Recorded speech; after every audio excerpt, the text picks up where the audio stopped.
Hi, my name is John Burns from Final Cut Pro Classes in New York City, and I would like to show you today a little bit about the color correction tool in Final Cut Pro X. The first thing I'm going to do is I'm going to go to my event here, and I have a couple pre-selected clips.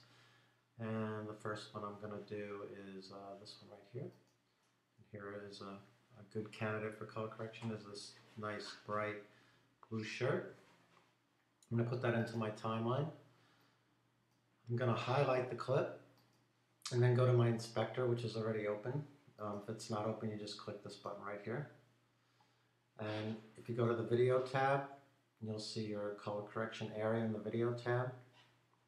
Now I can do an overall correction on this shot by just clicking this arrow here, and you'll slide into the color correction tool. And whatever I do in here, you can see that it's going to be an overall correction for the shot.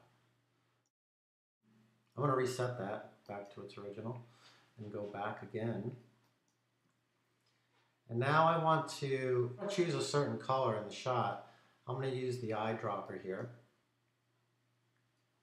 And I'm going to drag into the blue, click down and drag, and you can see that the blue is highlighting and everything else is black and white. So basically, what you're highlighting is what you're choosing. So I can choose different areas if I can't get a good selection. I can go ahead and check out different areas of the shirt or whatever I'm eyedropping. So I'm going to go ahead and eyedrop this as best I can. And that looks pretty good. And I'm going to let it go, and then you see your picture return. But you have chosen that color, and you can see that in your color mask color. So now I'm going to go to the little arrow up here, and you can see that whatever I do, I'm only changing that color. So you have three rooms, you have saturation, so I can just saturate that shirt more. I can change the exposure of just that shirt. So basically I've isolated the color of that shirt, and I can pretty much adjust it how I want. So you have all types of ways to adjust it. I'm going to go ahead and go back in the palette, and I'm going to go ahead and reset the color correction back to its default. And now what I want to do, I want to add a mask instead. I'm going to use a different shot for this. I'm going to go up here and put this at the end of the timeline. Just a random clip with two people in it. And let's say, for instance, that I wanted to color correct just John on the left's face. So I'm going to highlight the clip, and I'll have the inspector here. And now I'm going to use the mask here. So I'm going to click the mask, and I see this circle appear in my viewer. And I'm going to drag the mask over, and I'm going to resize it to John's face. So here, the inside circle is the actual mask. So I can position it wherever I want. This outside circle here is the feather. So I can drag this in and out however much I want it to feather, so it blends into the original picture, and I won't see the outline of a color correction mask on the video. So now, once I have that mask, if I go over in the color correction tool, whatever I do in the color correction tool will only go to that mask. So you can see that it's changing the color of just what's within the mask, and you can see the feathering, how it feathers it out to the other feather edge. I could also add, if I wanted this to move also, I can keyframe this mask. So if I go back and I go next to the shape mask tool, I see that there's a keyframe here.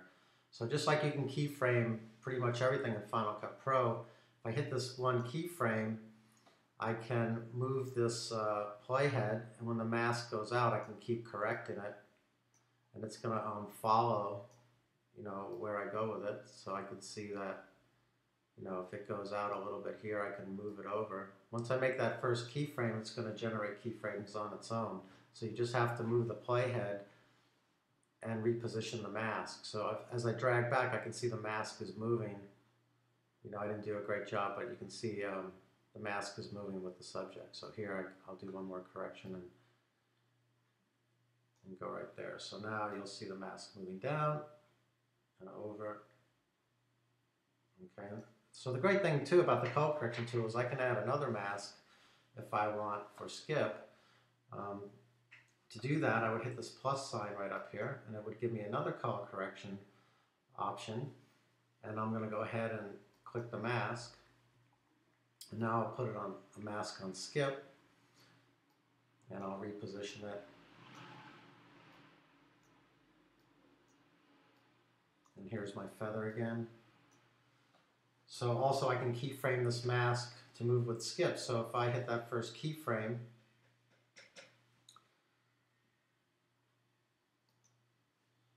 and I move the playhead and I see that skip moved, I can keep moving the mask to follow him.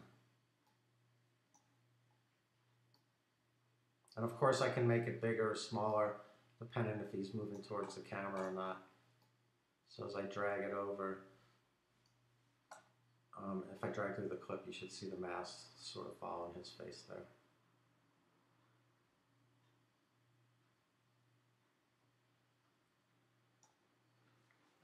Also, I would probably bring up my video scopes here.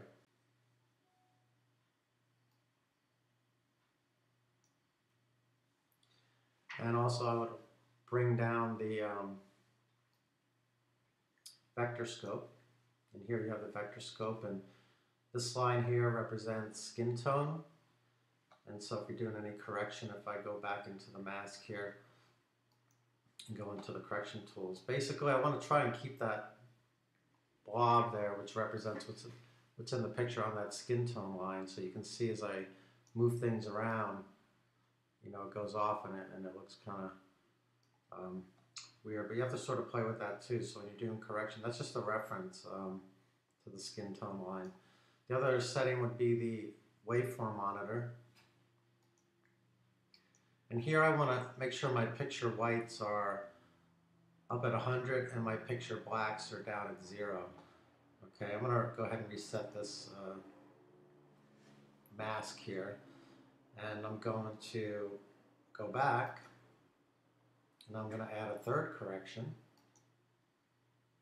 Okay, and I'm just going to do an overall correction. And when I move my exposure buttons, you can see that, you know, everything goes up, and here are my whites. So I want my whites to hit right at the top of this line here at 100, and I want my blacks to be right at the bottom.